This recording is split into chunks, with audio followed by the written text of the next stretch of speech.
Alright, we're on to Section 2, The Grounds of Obedience in General, from Bryce's 1901 essay, Obedience.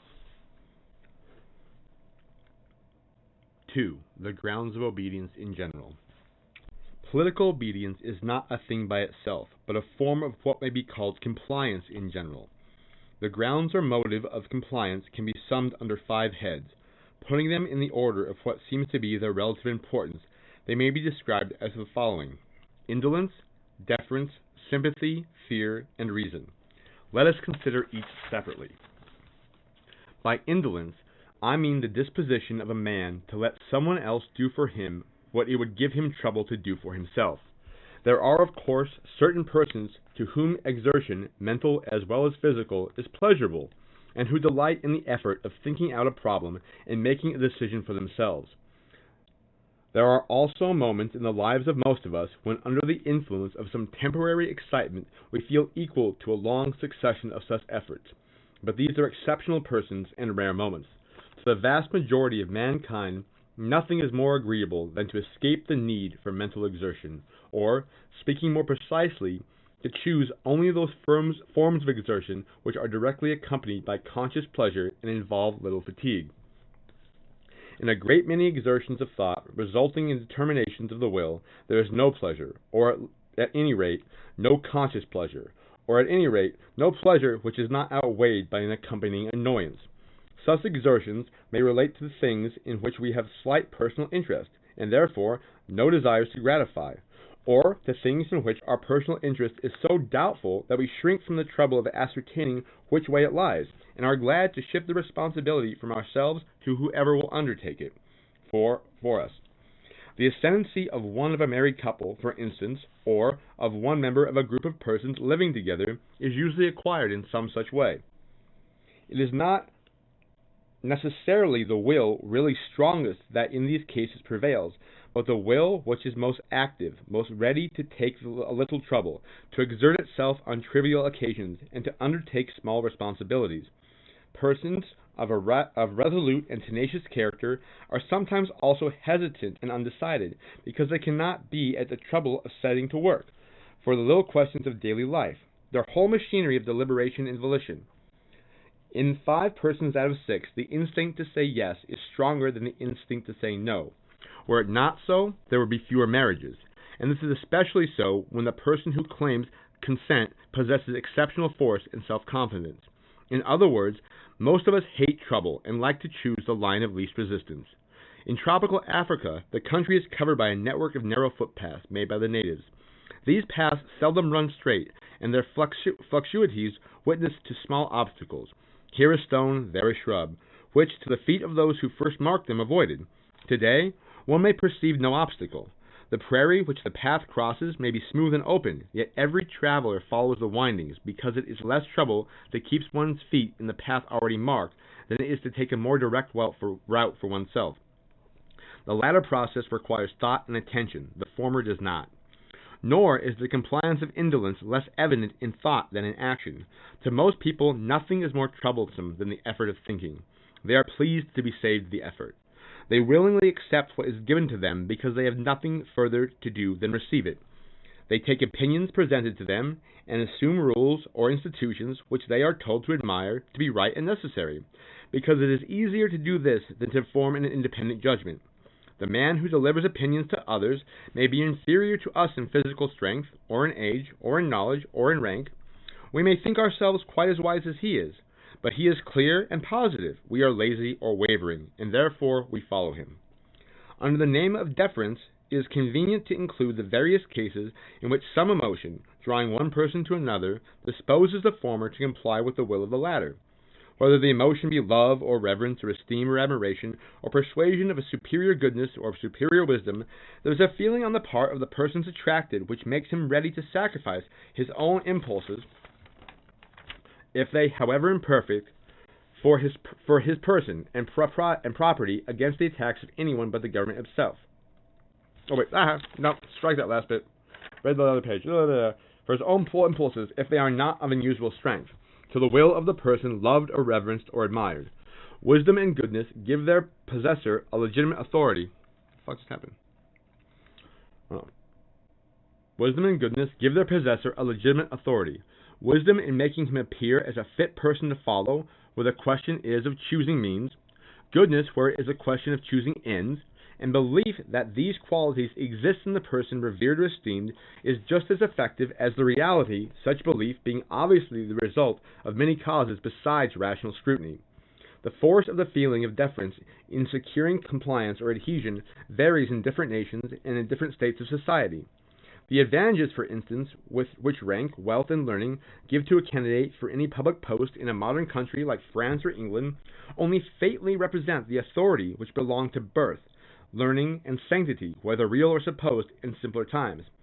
A so-called holy man in the Muslim or Hindu East, or a fakir or guru, exerts today enormous power in his own neighborhood, in respect far less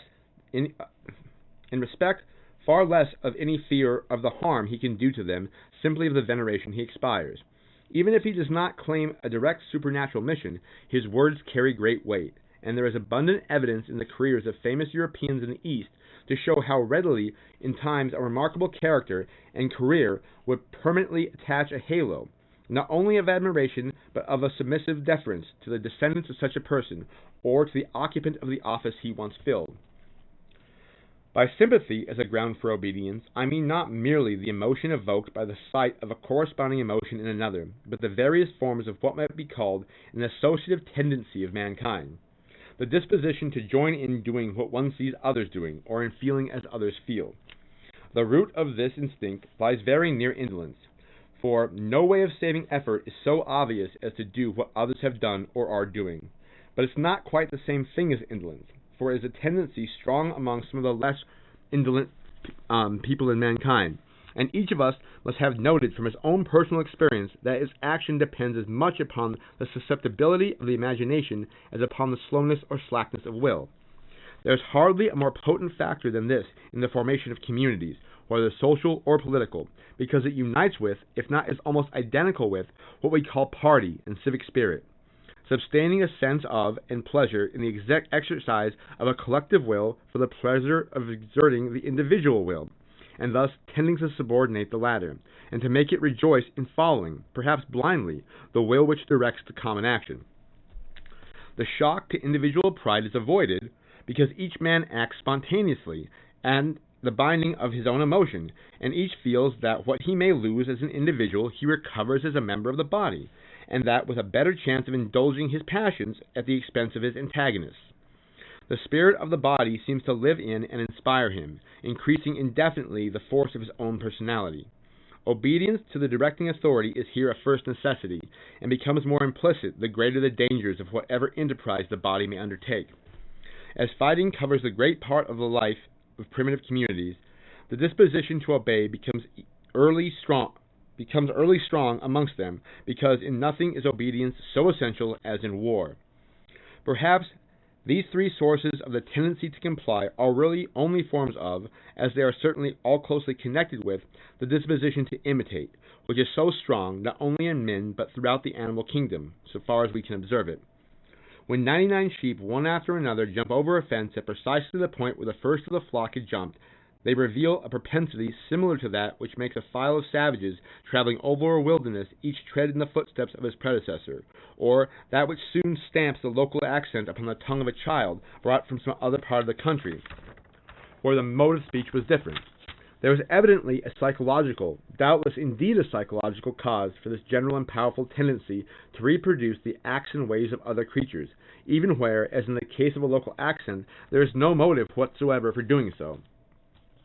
Conscious imitation is of course frequently explainable by the desire to please, or by a perception of the advantage of doing so as to others. But there are many facts to show that its roots lie deeper, and that it is due largely to sympathy between the organs of perception and those of volition, which goes on unconscious or subconscious states of the mind, and which makes the following of others, the reproduction of their acts, or the adoption of their ideas, to be the path of least resistance, which is therefore usually followed by people with weaker natures, and frequently even by the stronger ones. Of fear and reason nothing need to be said, because the school of Hobbes and Bentham for the one, and the apostles of the democratic theory for the other, have said more than all that needed to show the part they respectively play in political society. Fear is no doubt the promptest and most effective means of restraining the turbulent or criminal elements of society, and is of course the last and necessary expedient when authority, either legally established or actually dormant, is threatened by insurrection. Reason operates, and operates with increasing force as civilization advances upon the superior minds, leading them to forego the assertion of their own wills, even where such assertion would be in itself innocent or beneficial, merely because the authority which rules in the community has otherwise directed. Reason teaches the value of order, reminding us that without order there can be little progress, and preaches patience, holding out a prospect that evils will be amended by the general tendency for truth to prevail. Reason suggests that it is often better that the law should be certain than it should be just, and an existing authority should be supported rather than strife should be caused by the attempt to set up a better authority. So also, reason disposes minorities to acquiescence even where a majority is tyrannical, in the faith that the tyranny will provoke a reaction and be overthrown one day by peaceful discussion. Allowing for the efficacy of fear as a motive acting powerfully upon the ruder and more ruder and more brutish natures, and for that of reason as guiding the more thoughtful and gentle ones, and admitting that neither can be dispensed with in any community, their respective parts would nevertheless seem to be less important than are the parts played by the three first mentioned motives. If it were possible either in the affairs of the state or in the private relations of life to enumerate the number of instances in which one man obeys another, we should find the cases in which either the motive of fear or the motive of reason was directly and consciously present to be comparatively few, and their whole collective product in the aggregate of human compliance comparatively small. If one may so express it, in the sum total of obedience, the percentage due to fear and to reason, respectively, is much less than due to indolence, and less also than that due to deference or to sympathy. In a large proportion of the cases arising in private life, the motive of fear cannot be invoked at all, because there is no power of inflicting harm, and reason just as little, because the persons who habitually apply rational processes to their actions are, after all, very few. It may be said that conscious thought is not ordinarily applied to action because habit supplies its place, and habit, enabling and disposing us to do without consideration the acts which otherwise would need to be considered, is in fact a fossil form of reason. That is largely so, but habit is still more often the permanent and unchanging expression of indolence. Nothing becomes a habit so quickly as does the acquiescence due to indolence, nor does any tendency strike its roots so deep. And though it is true as regards public or civic matters that physical force is always at hand in the background, we must also recognize that the background is not in fact usually visible to the majority of those who act according to the laws which they obey. They do not necessarily, nor even generally think the penalties of the law. They defer to it from respect, and because other people defer, they are glad that it is there to save them and other people from the trouble. This attitude is not confined to civilized states, but has existed always, even in unsettled societies, where the law might not be able to prevail but for the aid of private citizens. Of the three springs of obedience which have been represented as on the whole the stronger, indolence disguises itself under deference, and deference is intensified by sympathy. That is to say, the tendency of men to let others take decisions from them which they might take for themselves becomes much stronger and more constant when they have any ground for believing others to possess some sort of superiority, while the disposition to admit superiority is incomparably more active where a number of other persons are perceived to also be admitting to it. A society like that in which modern men live in England or America is apt to suppose that the admission of superiority mortifies a man's pride. But this is so far from being generally true that the attitude of submission is to most men rather pleasurable than the reverse. So Protestants have been apt to assume that the natural and normal attitude of man in religious matters is independence, a wish to seek out the truth for himself, a sense of the duty of consulting his own conscience, whereas the opposite is the fact.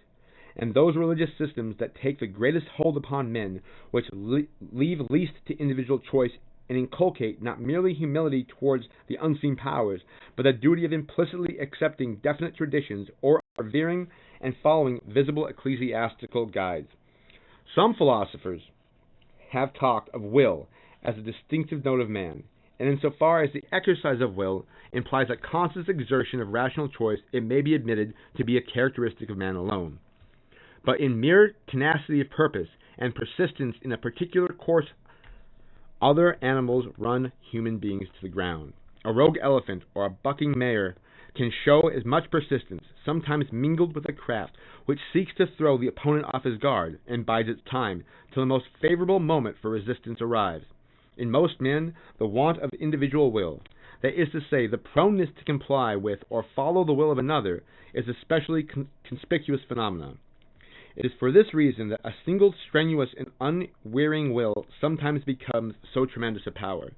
There are in the world comparatively few such wills, and when one appears united to high intellectual gifts, it prevails whichever way it turns, because the weaker bow to it, and gather round it for shelter, and in rallying to it, increase its propulsive or destructive power. It becomes almost a hypnotizing force. One perceives this most strikingly among the weaker people in the world. They are not necessarily less intelligent. In India, for example, the average European finds many Hindus fully his equal in intelligence, in subtlety, and in the powers of speech. But he feels his own volitions and his whole personality to be so much stronger than that of the great bulk of the native population, excluding a very few, that men seem to him no more than stalks of corn, whom he can break through and tread down in his onward march. This is how India was conquered and is now held by the English. This was written in 1901, remember. Superior arms, superior discipline, stronger physique are all secondary causes. There are other, less cultivated, less subtle and ingenious than Hindus, whom Europeans have found it harder to deal with because the tenacity of purpose and the pride of the individual was greater. This is the case with the North American Indians, who fought so fiercely for their lands that it had been estimated that in the long conflict, had they maintained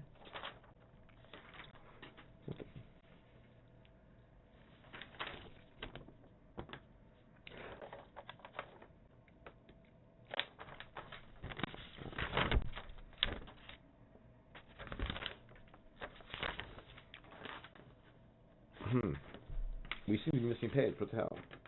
Maintain, have... Oh yeah, okay, found it. Had the long conflict been maintained, they probably would have killed more white men than they have lost at the hands of the whites. Yet they were far inferior in weapons and military skill, and they had no religious motives to stimulate their valor. No one can read the history of the East without being struck by the extraordinary triumphs which a single energetic will has frequently achieved there.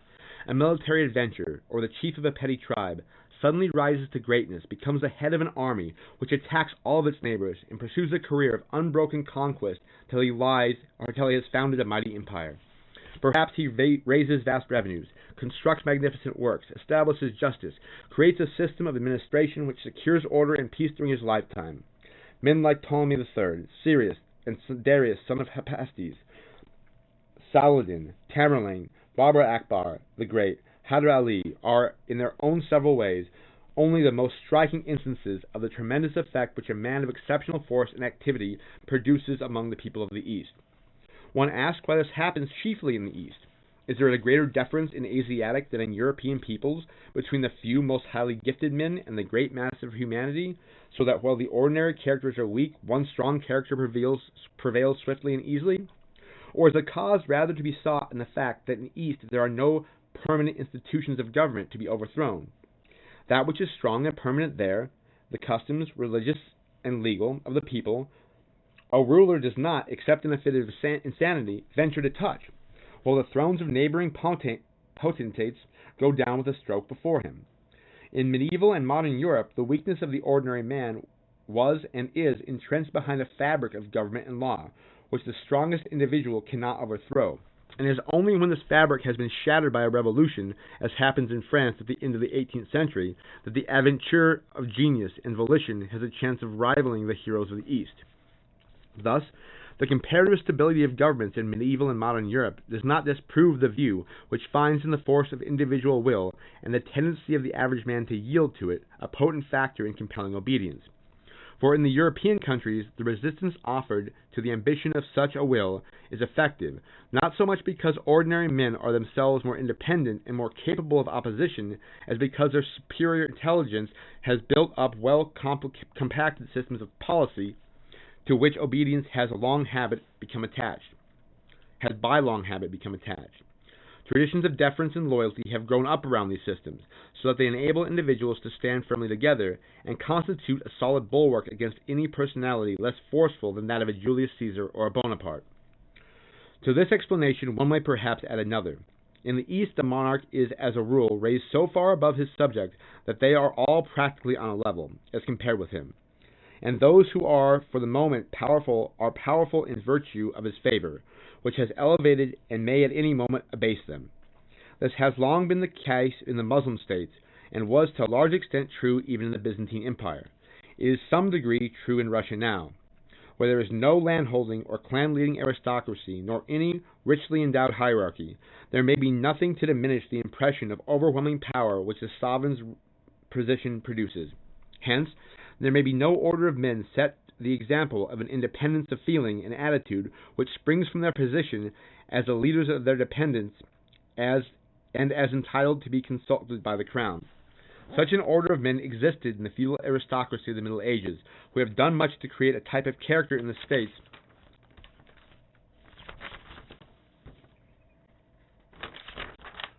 of modern Europe. To them has now succeeded in some modern countries a so-called aristocracy of wealth, which, vain as it may be of its opportunities for influencing others, is much less stable than was the landholding class of old days, and much less high-spirited. Meanwhile, the general leveling down and up which has created is what we call modern democracy has, in reducing the number of those whom rank and tradition had made natural leaders, increased the opportunities of strong-willed and unscrupulous men, restless and reckless, versed in popular arts, and adroitly using the most powerful of all agents for propagating uniformity of opinion, which we call the newspaper press. Powerful because it drives the individual to believe that if he differs from the masses, he must be wrong. Such a man may have a career in a huge democracy, which he could not have had a century ago, because the forces that resist are fewer and feebler today than they were then, and the multitude is more easily fascinated by audacity or force of will, apart from moral excellence, apart from intellectual distinction, and apart than in an aristocratic society. It may help to explain the theory I am trying to present if we pause for a moment to examine the influences under which the habit of obedience is first formed in the individual man and the nascent community. We'll stop from there and go on to the next part in the next video. That's obedience part deuce up until the origins of obedience in society, according to Bryce, the English legal scholar from the early 20th century.